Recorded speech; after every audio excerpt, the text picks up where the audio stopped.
Well, I guess this is McManus. Wow. It's a new episode, a new season. But think of it like this. Okay.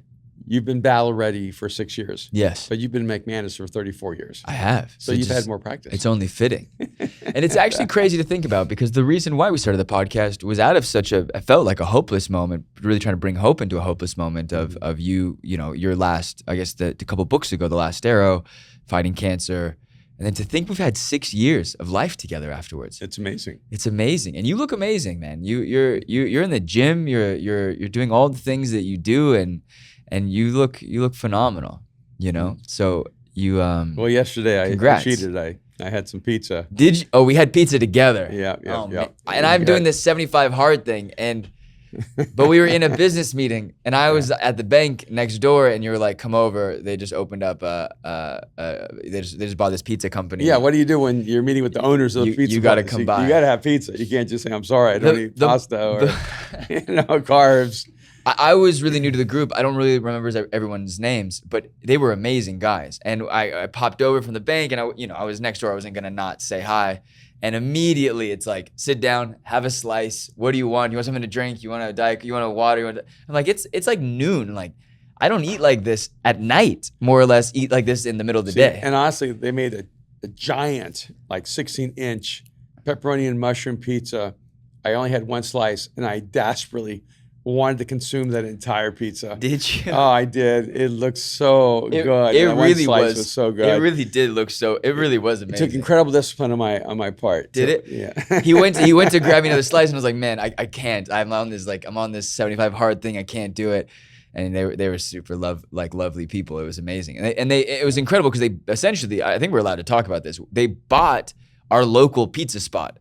Yep. And they bought Village Pizza. In Larchmont. I'll give them some free marketing here. Yeah, Village Pizza in Larchmont. Our boycott on that spot is over. It's been a 15-year boycott, because that owner was an absolute just train wreck of a human being. It was pretty good pizza, and the worst service, the worst environment. If you can say the worst people. The worst people, the worst servers. All those kids that worked there were horrible humans. Like, honestly, I think 15 years ago, when you first moved to that neighborhood, I mean, I was a 20-year-old. Yeah, we went there so excited. We moved to this neighborhood. There was a Blockbuster. That's how long ago this was. There was a Blockbuster, an actual functioning Blockbuster. And the first week we moved in, you're like, let's go. First day, you're like, let's go to Blockbuster. Let's go get a pizza. Let's walk back over. We were so excited. Yeah. And we go into that pizza place, and I'm like yelling at this person. They're yelling at me. I'm yelling at them. I'm like, are you? I just came back from. I had a little bit of New York in me already. I don't know if they had a lot of New York in them. They did, and we were just going back and forth. I was like, we're never going back here ever again. I think we went to there like 3 times, and then like never. Yeah, but I like New Yorkers. I like New Yorkers, but I did not like the people there. Yeah, if you're gonna act like New York, you better make a pizza like New York. You don't get to make a pizza like that and then act like New York. No, but anyways, these 3 guys, they're from Boston, right? So what shows you? I like the pizza. I would have eaten there for the last decade, but we never basically ever went back. No, we never went back. We found other places because it just wasn't worth it. Yeah. But now there's new ownership. That's the whole point. That's the whole point. No, but it was like a thing. Yeah, because Austin was talking about it too. Like it went on. I guess it went on it was like a big Instagram like Yelp thing. Yeah. Where like the owner was like complaining about how many people were complaining about him. Yeah. And so then saying I should just sell this thing. Well, that's what's funny. The guy said he saw the Yelp, and the owner was saying, "Hey, if you think you can do it better than me, why don't you buy it," or something like that. Yeah. And so the guy called him up and bought it.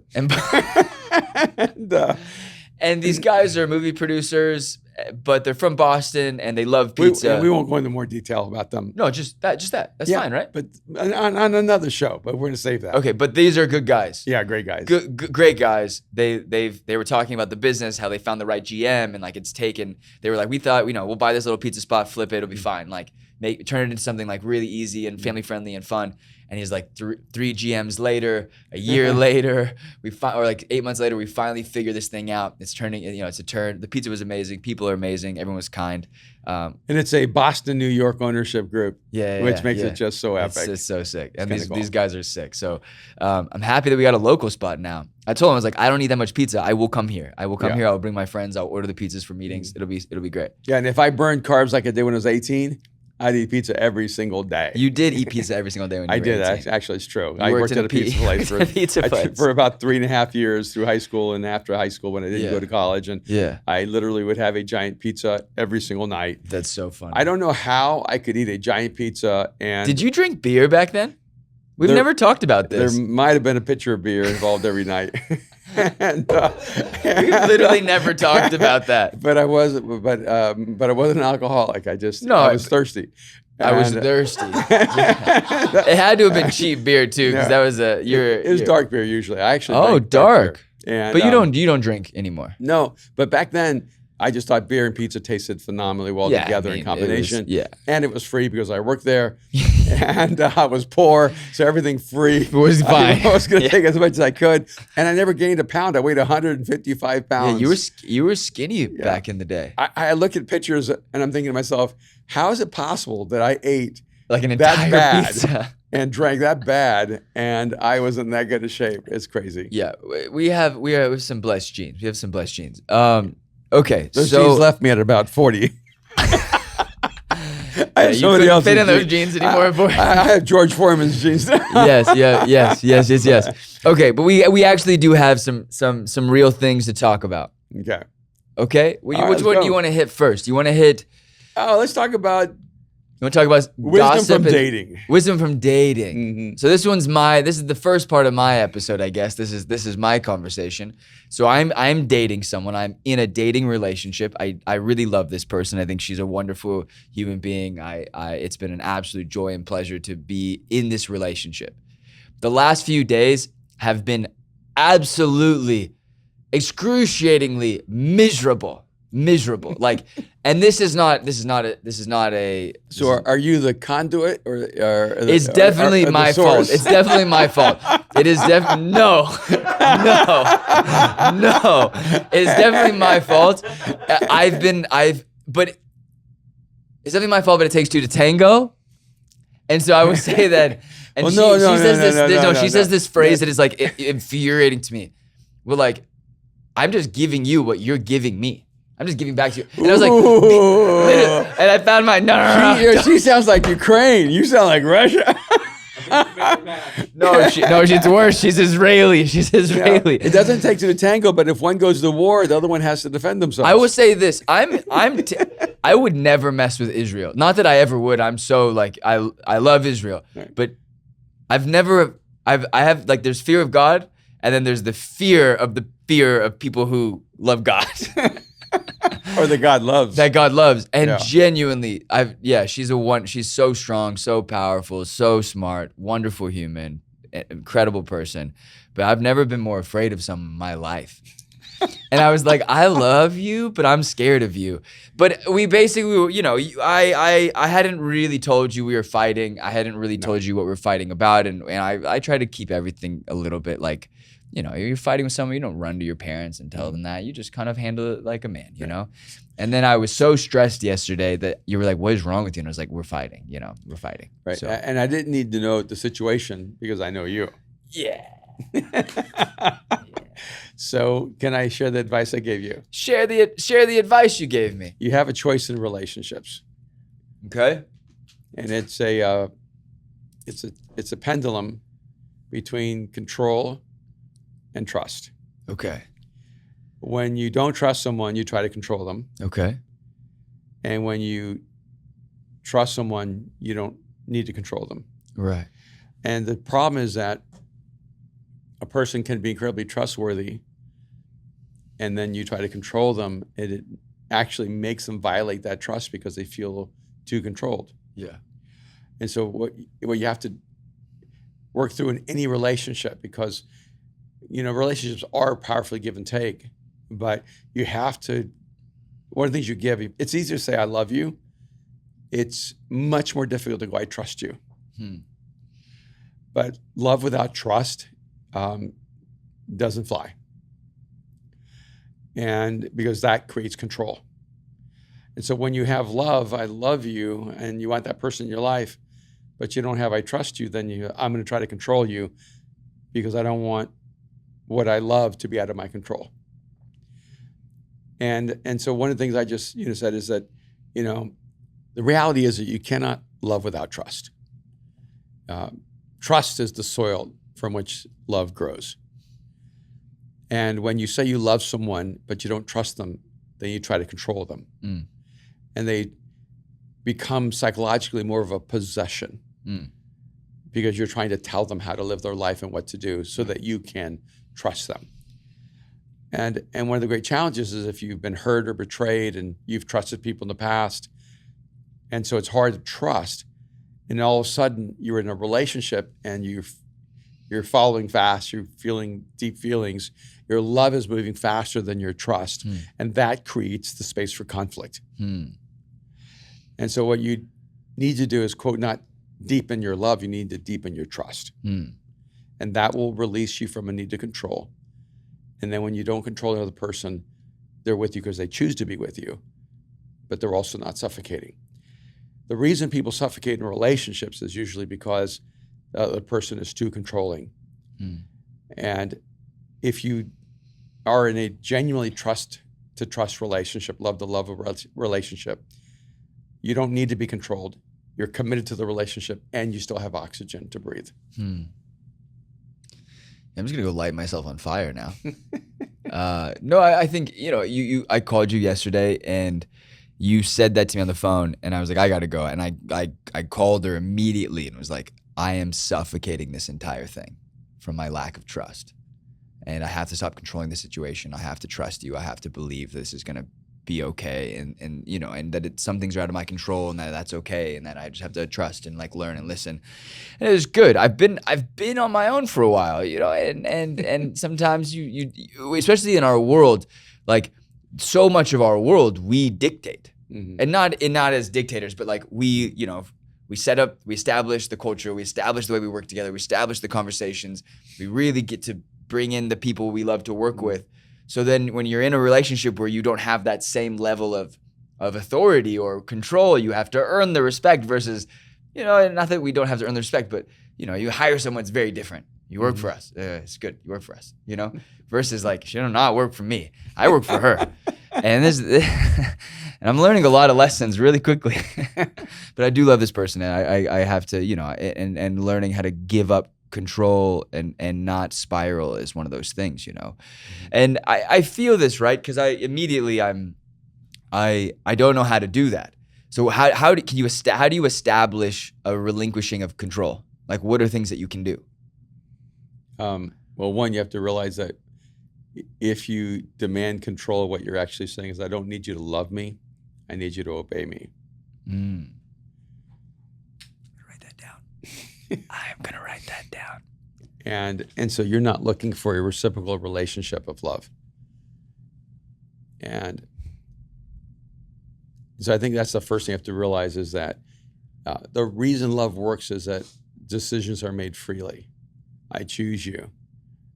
And if you're forcing that choice, it's no longer the atmosphere for love. And that's why a lot of times what begins as potential love actually gets snuffed out really early. And because the relationship becomes super intense, but there isn't really the same level of trust that's there. So I think some of the things you do at front is you have to date someone that you have no expectations of them to change. You have to love them. You can hope you change and want people to grow and change, but you have to be willing to love a person exactly as they are. You can't go, I'm going to love this person expecting this and this and this and this to happen. You have to go, I'm going to love this person even if none of that happens. And I think that's a really significant aspect of it, is because you have to move as close as you can to an unconditional acceptance of that other person. Otherwise, eventually you'll be frustrated going, oh, I thought he was going to change, or I thought she was going to change. No, they were who they were. And if they change, that becomes a value added. That's amazing. Okay, enough about me. Let's talk about Ted Lasso. Oh. Yeah? Okay, let's go. We were watching the second episode last night, and we cooked, we were hanging out, me and you, it was raining. It has been pouring rain the last few weeks in Los Angeles. But yesterday was crazy. You got a tornado warning on your phone? I did. Did you get a tornado warning in your phone, Austin? We did at my house. I All didn't my get security one. systems. Tornado warning. Like your security systems. What do you mean? Your Like weather app? You know, we have the screens that you have security at our house. The little And put in by Skyline. Yeah, by Edwin. Yeah. Yeah, and they all had big giant red. Oh, geez. Tornado alert. Yeah. That's crazy. Yeah, no, I mean, it was. I stepped out of the gym, and the rain. I didn't realize that like the gym had like an awning, so I stepped out and I was like, oh, it's not that bad outside. It looked gray. There was obviously raining a little bit. I stepped one more step, and the rain was literally going sideways, and I was getting pushed. And I stepped back and was like, I'm not emotionally ready. I'm not emotionally ready for what's about to happen to me. And then it proceeded to be me like running down the street to get to my car in the middle of the pouring rain. Yeah, I don't know what this says about me. The moment I saw tornado warnings, I ran outside to see if I could see a tornado. He's like, Aaron, go check out the clouds. They're crazy right now. He called me. So we're watching Ted Lasso. And in the first episode was just sad. The first episode was sad. Yeah. Of the third, is it the third season? Third season, right? Yeah. I just felt like it lacked its normal hopefulness. Yeah, it just lacked hope. Right. Yeah. But my man's going through a lot. Yeah, they are always sad, but there's always a sense of a theme of hope throughout the whole thing. Right. And episode 1 seemed to lack the hope completely. Well, in episode 2, it felt like we got back to Ted Lasso's roots. It was the best of Ted Lasso. The best of Ted Lasso. Yeah. I thought it was really funny. I thought it was really enjoyable. But there's this moment, right? And if you haven't watched this show, this isn't, I mean, it's a pivotal moment, but I don't think it's a spoiler alert by any means. It's just one of those. Do you think it is, Austin? Not sure. The one with Trent Krim and Roy Kent? Well, that would be a spoiler alert. Absolutely. Okay, well, we're going to spoil some things, so just get with it, you know? Okay, so there's a moment where Roy Kent is in the locker room, and there's a reporter that has been assigned to write a book on AFC Richmond. From The Independent. From The Independent, yeah. It's Trent Krim, The Independent, right? I'm Trent Krim, The Independent. The Independent. Okay, so basically Roy Kent tells the entire team, if you talk to this man, I'm going to headbutt you in the face. And so none of the team will talk to this guy. That's kind of setting up the scene. And so it gets to a pivotal point where they're playing Chelsea, and it's a 1-0 and it's halftime, and one of the guys has like a great idea and has an observation, but then Trent Krim rocks into the room and everyone goes silent. So Ted Lasso pulls Roy Kent. Roy Kent. You're kind of telling the whole episode. I'm going to tell this thing. Basically, there's a moment. Fine, I'll skip. Basically, there's a moment where Roy Kent pulls Trent Krim aside and goes, this is why I told everyone to not talk to you. And he pulls his wallet out and he pulls out this like folded up newspaper like clipping and says, you wrote this horrific like headline about me in my first game. That he was overrated and overpaid and not quite living up to the potential that all these people saw in him. And he said, it destroyed me. I was 17 and it destroyed me. And we were talking about what it means to talk badly about someone, to slander someone, and that slander is almost unrecognizable now because it's so common. Yeah. So do you want to talk about it? Well, one thing that struck me was that, was it Trent? Trent Krim. His response is, I was young. I thought it was edgy. I was trying to make a name for myself. And I think that was the psychological insight, is that people who slander and gossip are actually trying to make a name for themselves by destroying someone else's name. And it would be almost as if you were a mountain climber who climbed like 10 steps. But didn't want to climb any higher because it was too much work. So you had to find a way to pull everybody down to the 8th step. And whenever you talk about someone else badly, without that person in the room talking to them, trying to help them become a better person, it is actually the evidence of your own lack of immaturity. But what I think is fascinating, since we're talking about that, is it's never done, well, I don't know, maybe it is done just openly, maliciously, but with more sophisticated people, it's always done subtly, you know, where you're telling someone something because you're concerned about them, or you're telling them, or if you happen to be a Christian, I just think you should pray, you know, for this person because, and prayer has got to be the magic carpet for slander and gossip. It's interesting. And or you pretend you actually care about a person, And here's the way you can know. If you know the person you're slandering and gossiping about, and you're telling someone else but not them, and you haven't told them, what you're doing is actually, I'm going to say it, it's evil. Because there's really nothing worse than destroying another person's reputation. And I don't know why, but culturally, gossip and slander just seems to be the two things that are okay. I guess maybe you have Gossip Girls and they kind of popularized it. It's everywhere in our culture, right? Yeah. You have TMZ, you have the Kardashians, you have all of these situations where reality television is all they're doing is talking about someone else's way of life, the way that they live life, the way that they make decisions.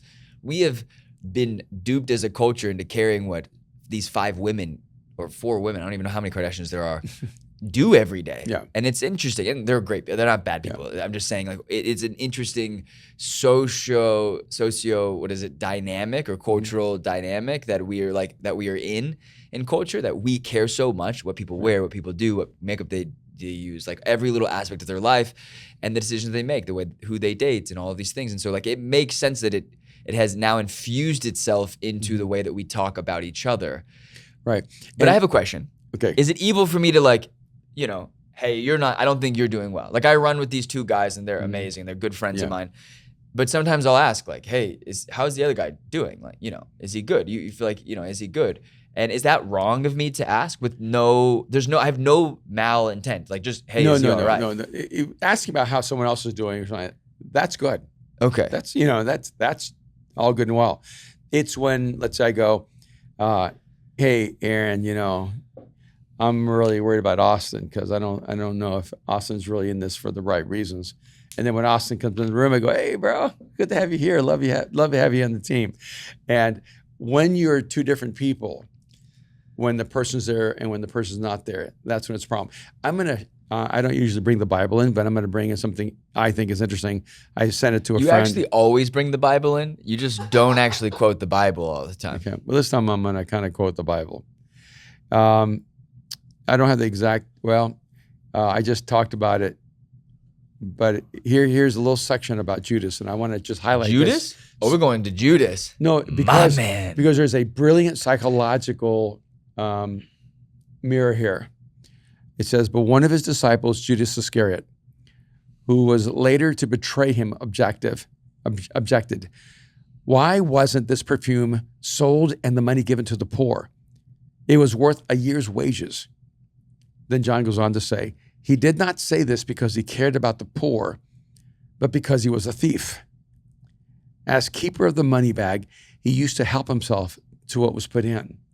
So what's really fascinating is that when this woman comes and breaks this alabaster jar at Jesus' feet, Judas gets angry. He gets incensed, becomes self-righteous.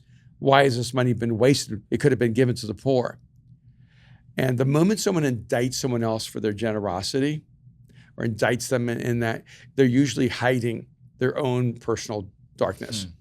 And so John actually goes on to say the reason he said this, that the money could be given to the poor, is that Judas was a thief and was stealing money from Jesus. Interesting. And so I've told this to Kim and for decades. When you listen to speakers, they will reveal their shadow to you. And when someone is, and by the way, and that's, I'm going to go back to like gossip.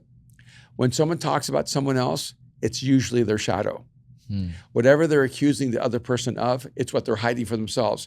And so the way that they create a camouflage is by talking about other people about this problem so that no one will see that problem in them. That make sense? Yeah. Yeah. And that's where you talk about that from the platform. All the you time. don't talk about on the platform, but you look at the platform and guys that address a specific thing, you're like, oh, that's what they struggle with. Honestly, I knew a pastor and he wrote articles. He preached all the time against homosexuality. And I remember telling Kim, I said, he's gay. Right. It's like he's going through self-loathing. Right. And he's attacking it all the time. And when you hear a speaker and they're always talking about, be careful, other people are going to steal your money, he's stealing your money. Right. It's like you can actually listen to what a person is judging and condemning and begin to go, okay, wait a minute, I think that's their shadow. And so when you take it down on a personal level, because I think this is important, like, when you're young, I think, when you're mature, you gossip a lot, and Right. you talk about other people, and that's almost how you bond with other friends, is talking about the people that are not your friends. Right. And it seems like that's the whole gossip girl culture, you know? Yeah. But when you grow up and become an adult, it's really important to go, if I can't make something better, I shouldn't make it my conversation. And if I really have a concern about someone, I'll go to that person. Like, I would never have a problem with you and then just go tell someone else. No. I would go to you because I love you and I care about you. Yeah. Yeah. And the same way, like with you and your friends. Yeah. And you're so direct. You go right to that person. Yeah. And right away. Yeah. I'd talk trash about people, but I'd say it to their face. And if I say it behind your back, I will always preface this. Oh, like I'm gonna tell them this, or like I very rarely talk behind people's back. But if I say like this is how I think, I'm saying I would say this to his face right now. If you want me to call him, I'll call him. Yeah. But it's just not okay. It doesn't make it better. But yeah, I just think here's the healthy application of this. Okay. When someone's not in the room, only say good things about them. Secondly, if you do have a genuine concern, and then go to that person and talk to them and say, hey, I'm really, I have this concern about choices you're making, or the life you're living, or decisions you're making. Man, I don't remember what artist said this, but like, if you have a problem with me, call me. If you don't have my number, you're not close enough to have a problem with me. Isn't that Mel Gibson? No, it's not like Ben Affleck or. No, I think it was Mel. Was it? Oh, maybe no, hold on. I can't remember, but I thought that is so good. I agree 100%. Are you Googling it? And no, keep going. Because like when you have problems with people you don't know, you don't have enough to do in your life. No. You're bored. You bored, bro. Yeah. And then if you have problems with people you do know, if you don't care enough to talk to them, don't care enough to talk about them. Yeah. I think that's the key. If you don't care enough to talk to them, don't care enough to talk about them. Yeah. I mean, it's a real thing, right? Yeah. What is it? Christian Bale. That's and who it is. Nobody got his number. No. Nobody. Yeah. That's amazing. Christian Bale said that. All right. So Christian Bale said, if you have a problem with me, call me. If you don't have my number, you don't know me well enough to have a problem with me, kind of thing. I love it. I love it. Yeah. And it's a hard thing. It's a hard thing to learn. It's a hard thing. That was verbatim? Just about, yeah. Dang. You know why? Because it's seared. Because I went, no, that's why I need to take that on as my mantra in my life, because I'm amazed how many people have a problem with me from a distance. and I think the problem with social media is that we become famous by who we criticize. Yeah. And it really is a kind of an evolutionary animalistic kind of mentality of I got to get to the top, and the only way I can get to the top is by pushing other people down or stepping on them to get back up. And the best way to live your life is to speak well of people. And if you don't have good things to say, don't say anything at all. I mean, it is the tackiest thing when you walk into a room and other people are talking about someone else. When you step into a place or in a room and people go, oh, they're talking about something else, and you interrupt that conversation, like, who are we talking about? Like, I hate that question of like, who are we talking about? I just never ask. I have no interest in knowing who we're talking about. But I did have a dinner. I went to a dinner with friends, and there was a woman there, and her boyfriend was coming, and we had never met because our mutual friends we have a mutual friend that hated this girl. Mm-hmm. And so we never met. I only heard bad things. I had never met her before. And so I only knew bad things. And I don't really care, whatever. But I did have this thing going in being like, this person's a terrible person because of all the things that I heard. And usually people are saying that about me. So I felt good that it was somebody else. But immediately she got up. She was like, oh my gosh, we have a lot to talk about. I've heard terrible things about you. She says this to me. And I was like, oh, I've heard terrible things about you. And she was like, well, let's put it all to rest. And we're actually friends now. Saw her the other day, give a big hug, like let's hang out, like. And so it was very much this great moment and proof that the people who talk badly about people are usually the ones with the problems, with the issues. Yeah, absolutely. Right? And the person who was being talked badly about did not have the room or the know-how to even defend themselves in the space.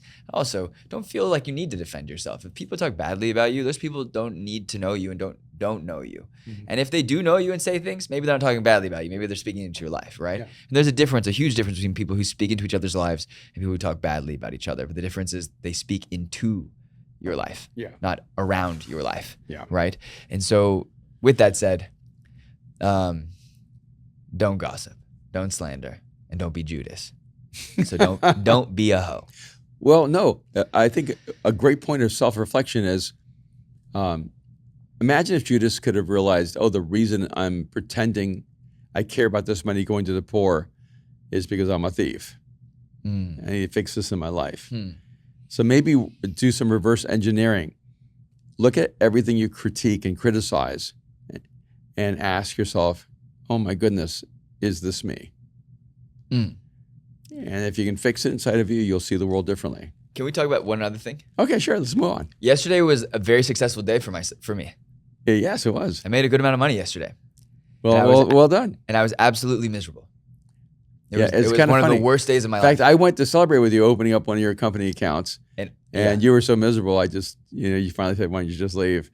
I told him, I was like, well, one, it was like, shout out to Patrick at Chase. He was amazing, but his software kept crashing. And the first time it crashed, he was 45 minutes in, and I was like, hey, just go. I'm so anxious right now. I know that you feel my anxiety. I was like, just go. And you're like, no, I want to be here with you. And I was like, no, I think it'll actually be bad for you. Like, just leave. Let me just be anxious in my own self.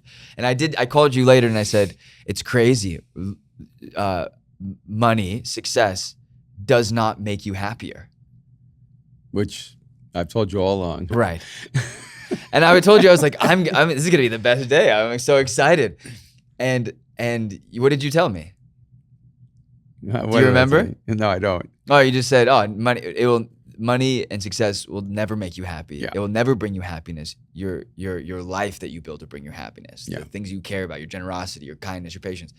And I told the girlfriend last night, I said, I said, hey, by the way, like I haven't told you any of this, but like I had a very good day. A very best business day I could have had. And she's like, I'm happy for you. And I said, it was the worst day of my life. Like, not actually the worst day of my life, but it was a pretty bad day. It's like on a normal day, it was a bad day. And she started, and I was like, what did your dad say? And I was like, that literally none of this can make you happy. You have to be a happy person. You have to find joy. You need to have everything else in the right place, your heart in the right place. And she started laughing at me. She's like, yeah, he's right. Yeah, success is wasted on unhappy people. Okay. No, go. I'm trying to get you to rant. No. Go. Talk about my stupidity. Talk about all the things that I value the wrong things. Tell me that you're I felt your pain. And no, tell me. No, I just really find myself sometimes really frustrated with the achiever culture where it's like, buy your plane, buy your car, buy your yacht, buy another house, buy this, buy that, be successful, have the Rolex, have I can't pronounce the other ones. Whatever it goes. Don't pick on Patek Philippe. Yeah. And this is like the symbol of success. And I'm like, man, you're gonna be just absolutely the most unhappy, well-dressed human being on your own private plane flying to your yacht. And because none of that stuff can make you happy. Yeah, nice. Now, none of that stuff can make you unhappy either, by the way. And so then people who hate money go, look how it destroys your life. Money doesn't destroy your life, and money doesn't make your life. Right. And you have to have an inner well-being, and relationships are the key. When you have great relationships, you can enjoy success. Yeah. And when you have bad relationships, you will not enjoy success. Yeah. It really is about people. Yeah. It really is about people, and and more than anything, the greatest thing about that meeting yesterday was at the pizza place was he looked at me and said the comment. I said, how do you know everybody? I was asking the guy to my left. I still don't know his name, but nameless is fine. And I said, how do you know everybody? How did you guys come to meet? And he was telling me how he met you at John's dinner and this whole thing. And he was like, one of the interesting, most fascinating things I thought is that all of these people, I'm listening to all these people talk at this dinner, and they're all really coming from a place of having a relationship with God, a relationship with Jesus, and this faith conversation. And he's like, that's the one thing I don't really know if I have. He's like, and I was so curious about, and I'm really more open to it. And I thought it was kind of beautiful that we were sitting this pseudo business film food meeting with the one guy who kind of made it all happen, was just going, I just on a journey of faith, and I want to figure this out, and like I want to figure that part of my life out.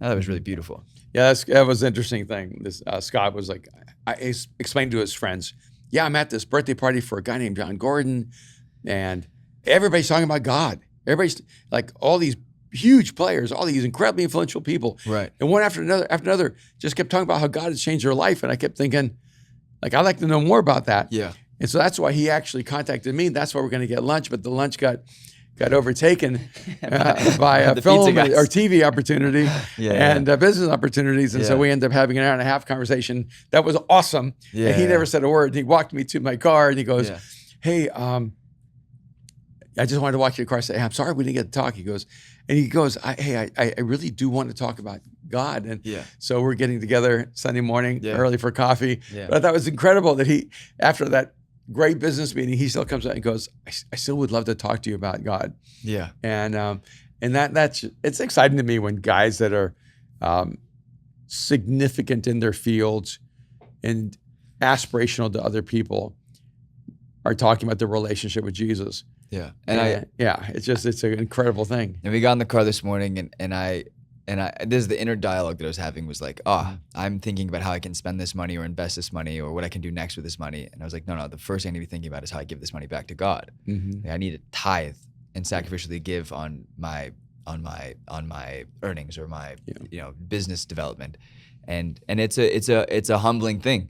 Right? Because I was like, oh, this isn't mine. This is just something this is just some score I got in a game. Like, and then it clicked and my heart, I think, kind of went back into the right place again, Yeah, my goal for all of you guys is that one day you're tithing what you actually have as an annual income.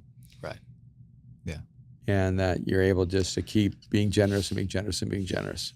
Yeah. Which is exciting. We got big plans. All right. Okay. Let's close this out. I don't know how we close out this podcast. Hey guys, I'm Aaron McManus. I don't know. How do we close it? Bye. Subscribe to the channel. Oh, I got to give a shout out. Well, give a shout out. My man, Andrew Lawson. Yes. From somewhere in Utah. I cannot remember. It's not quite Salt Lake. It's not Salt Lake. It's like midpoint. It's really close to. But where's the film Sundance? Sundance. It's like halfway between Sundance and what's the Park City and Salt Lake. He's just outside of Park City. Yeah. He sent me a what is it called? A DM? Phone shot where he shot. Screenshot? Screenshot. Yeah. He sent me a screenshot of his purchasing, I think, 20 copies of my new book, Mind Shift. It's crazy. It doesn't come out till September 19th. Yeah.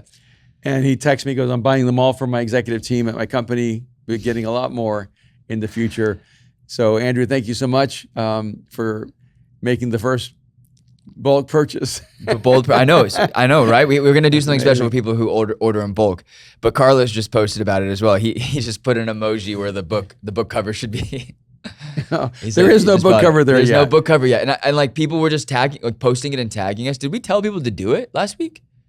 To buy the book? It was in the podcast? Wow, so everyone who bought a copy of Mind Shift without even a cover. Yeah. And thank you so much. It does have a great description, though. It does have a great description. Yeah. But you can go to erwinmcmanus.com/mindshift and to pre-order the book. You can check it out on Amazon. You just have to make sure you type in Mindshift and then Erwin Raphael McManus. So and we will be doing something fun for everyone who pre-orders. Yes. So Austin and I are going to be building that street team and that community. So I think it's going to be really fun. I love that. Okay, let's close this thing out. Okay. Thank you for listening to our podcast. We have a new name. It's our last name, McManus, and we're so grateful that you joined us and listened with us and watched with us. You can subscribe to our YouTube channel. You can follow us on Spotify. You can check out our Instagram. That name will probably be changing. I don't know. We're figuring this whole thing out, but check out the YouTube channel, right? erwinmcmanus.com/YouTube. We'll take you to the channel. Hit subscribe. All of our content is going to be coming from there. So YouTube to then to Spotify to iTunes and then to TikTok and Instagram and all the things. So you want to go to the center of the universe of McManus. It's going to be erwinmcmanus.com/YouTube. Austin's giving me a thumbs up. I did it okay. We're going to get better at this. See you guys next week. We love you. Bye.